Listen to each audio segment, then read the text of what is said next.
little snug there.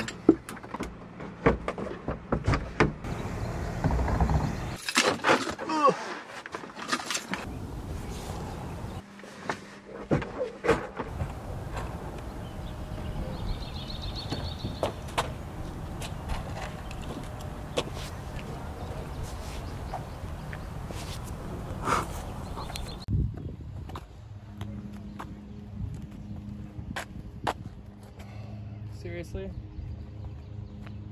Well, this is why I bought the Hyundai.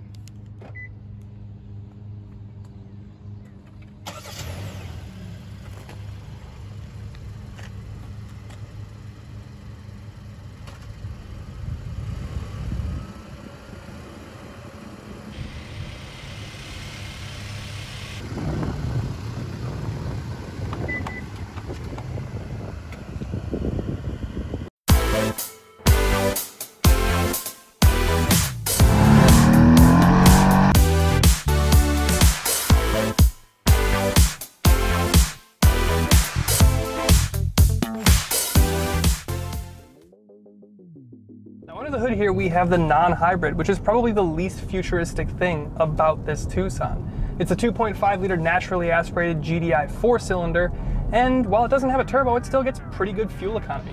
29 mpg combined is a pretty strong figure for something that's really not all that small. And then, while 187 horsepower and 178 pound-feet of torque don't sound like a lot, okay, I'm not going to blow smoke, it's really not that fast, but that's not really the point here. Now, if it were me, and I had the wallet for it, I would absolutely go for the hybrid, because you get 227 horsepower and 258 pound-feet of torque. I mean, that's well over 50 more pound-feet of torque. That's like 70 more pound-feet, and that is what people associate with quick or peppy. I love when people describe it as peppy. And not only that, you have more power, but you also get fuel economy improvements to about 36 mpg combined. So you're getting, over 5 more mpg, and you're getting a lot more power and a lot more fun. Now, you do also get several drive modes, and one of them is sport, but let's remember, as we huck it into this corner, you still have under 200 horsepower, and under 200 horsepower can only feel so sporty. But if you do get into the throttle, you'll hear that Hoover blast away. Ooh. And it's reasonably quick. To be honest, the most fun thing about the drive modes is just the animations you get in the cluster between when you switch. Now, you do have several drive modes that you can choose from Smart, which will kind of guess how you want to drive, all the way up to Sport. And if you put your foot down in Sport, you hear the Hoover blast away. And while it's not the most refined sounding driveline, it's okay. To be honest, the most exciting thing in sport mode is watching the gauge cluster switch into the red dials and the sporty look. And, to be honest, it's fine. You get the car into a corner and it's soft enough to be comfortable even on broken pavement, but it's also firm enough to kind of hold up and stand up and, just take a corner at a reasonably good pace. Which brings me to Hyundai's H-Track all-wheel drive. And well, it's all-wheel drive. It has a center differential, and coincidentally, interestingly enough, you can lock that center differential, which will send equal amount of torque to the front axle and the rear axle, very similar to what you would get in something like a traditional 2-speed transfer case or a traditional 4x4 system. It's nice to have that feature, and to be honest, you have a little bit of an animation in the gauge cluster that shows you exactly how much torque and power is going to what wheel, and it's kind of interesting to see how the computer manages and distributes that power. Now, one thing that I will say, in relation to the hybrid, if you get the hybrid, not only do you get that power we talked about, but you'll also get electric motors feeding in some of that, well, let's say gaps in power, gaps in grip. It'll actually use the electric motors as almost like a torque vectoring system to help you get around corners. So again, point hybrid. Now, before I let you go, there's 2 main things that I really want to drive home behind the wheel here before we meet up with Paulo. The first being, if anyone has ever badge shamed you for having a Hyundai or being interested in a Hyundai, sit them in here. Because this interior, the way this thing looks, it's not what you would historically think of when you think of Hyundai. This thing is full stop really nice. And secondly, I want to talk about the big selling feature for me in something like this limited trim. Now, Hyundai's highway driving assist system, their whole safety suite is, well, damn near class leading for me. There's Tesla's autopilot, which is fantastic, but then there's this. This is kind of the second place system for me. I go really in depth in an Accord and Sonata comparison that I did last summer, and I go really in depth into how each thing works and how well it works on the actual road. But basically, in summary, it's a fantastic safety suite. You get front collision mitigation, stop go, rear cross check, the whole thing. It's all standard here on this Limited. Pretty good value. But with that, let's meet up with Paulo and talk looks. It's nice to be in something with a unibody for a little bit. Okay, 2022 Hyundai Tucson, 4th gen, first year, totally new look. What do you think? I love it. I think it's fantastic. Starting with the headlights, you know, something that we've only really seen in concept Love the Hyundais, headlights, yeah. but I think that they're fantastic, really unique look.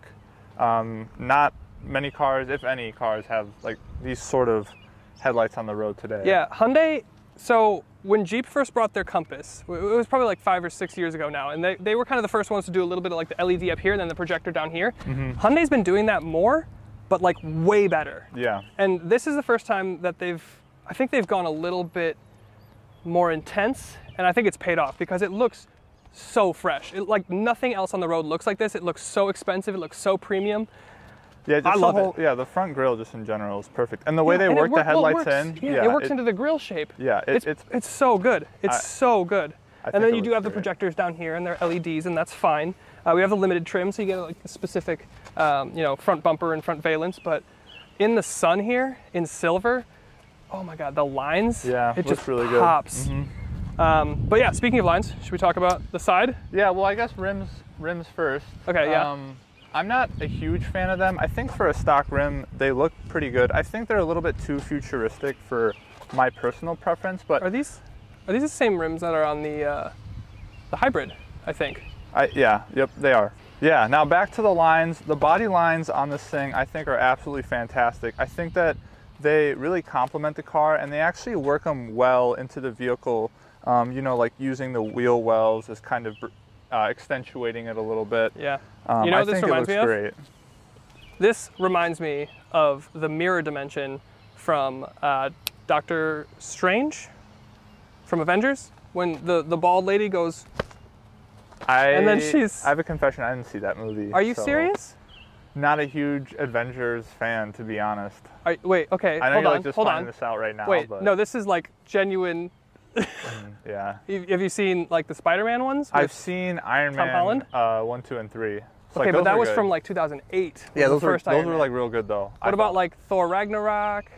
No, nope. Dude with the hammer? No. Dude, okay. Interesting here, and you'll see this throughout the body, and we'll get to it in the back. We'll whip it around in our magic editing. But we have this silver kind of come down. It's like, it doesn't match the body color. It has like its own kind of like chromium effect. Really kind of interesting. They did not sleep in the design room. No, when they went for I this really car. actually like this little, this trim right here. There's so much personality on this vehicle. Absolutely. Shall we whip it around and talk about the back? Yeah, let's talk about the rear. The back. Love it. I think these headlights are, tail lights, these are extremely, these are sexy, I think, honestly. It's, again, I'm gonna make another comparison. So this has like that kind of crushed popsicle effect. So in the Mercedes, like the E-Class taillights, you get, they call it Stardust. Yeah. Of course they do, Like because they're glistens. Mercedes. They glisten. But this is like, it's kind of like the poor man's version of it, but it's also like, you don't get it in anything other than a Mercedes. So again, Hyundai did not miss on the design with this thing. I really like this goes across. I mean, I know Audi does it as well, but a lot of cars. It gives you the sense of that luxury, right? Yeah, it's kind of the style right now, and like same thing with, you know, tablet infotainments were a few years ago. It seems to be happening to every car, but I'm not mad at it. I think it looks good. Shapes and lines, some geometry down here just above the rear diffuser, and I mean, everything's a triangle. Yeah, I think it looks cool. Like it's just a unique feature. It is cool, and I'll make another kind of comparison here. So we've got Mercedes taillights, and then this, the fact that there's triangles here and there and everywhere around the body is very Lamborghini.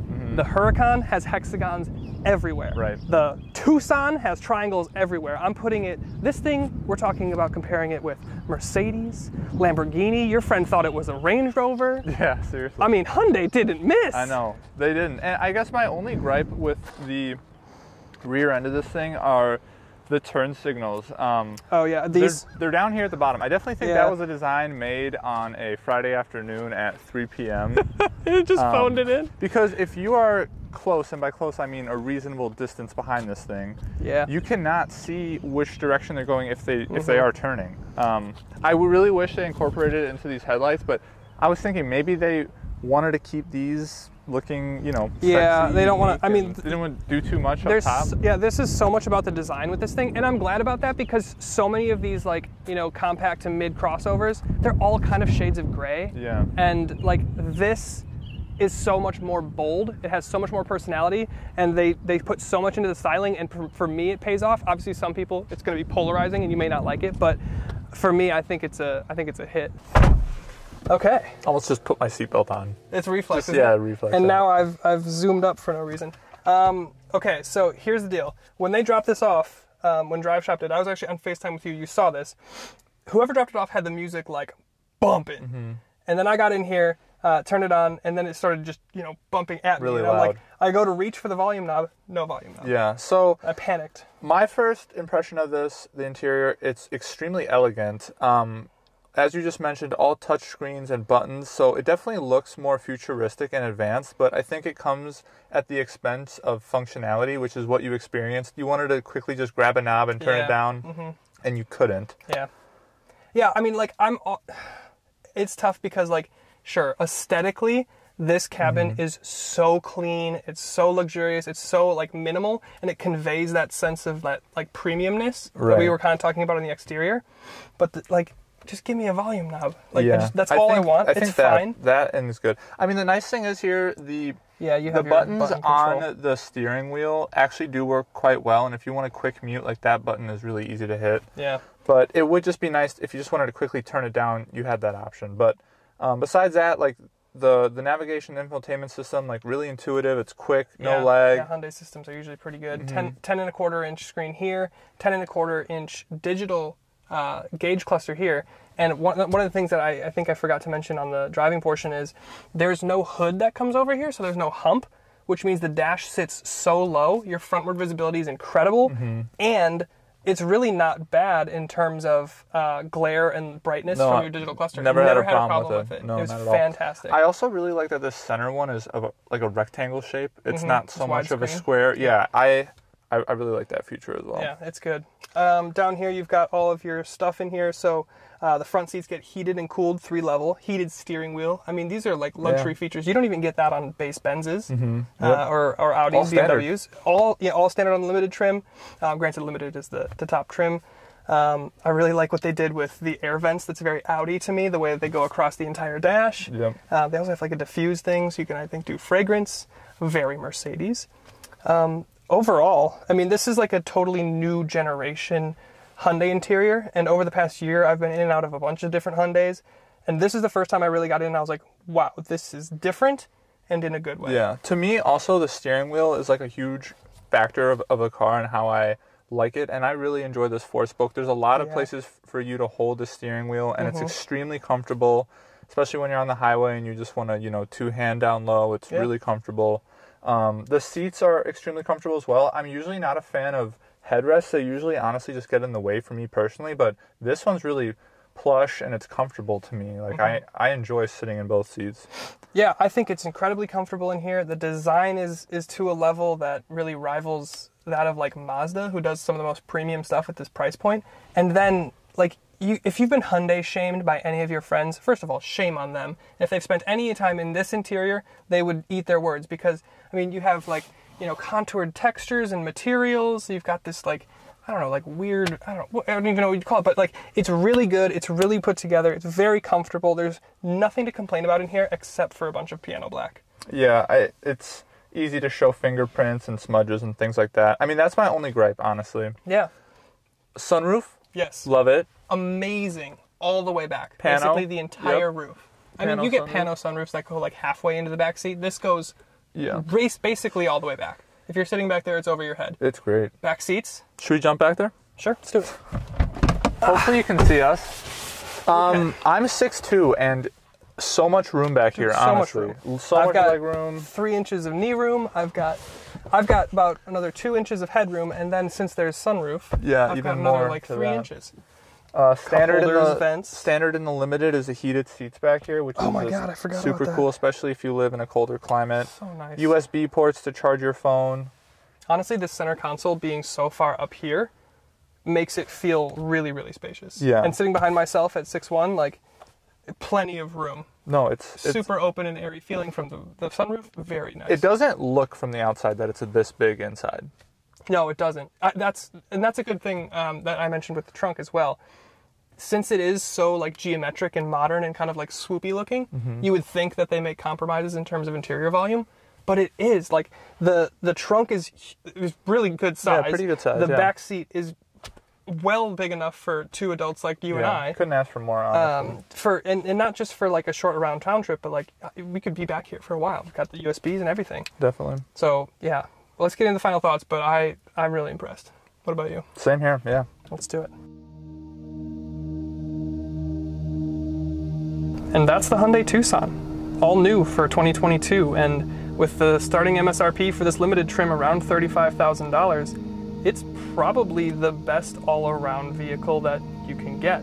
As far as luxury is concerned, it stacks up really well with the Mazda. As far as practicality is concerned, it stacks up really good to Toyota's RAV4. And as far as safety suite, it beats out Honda Safety Sense for the CR-V. Now, I'm not sure I would go so far as to say that the design is timeless, but it is absolutely filled with personality. And in a segment that's very much shades of gray, it's nice to have a little bit of that.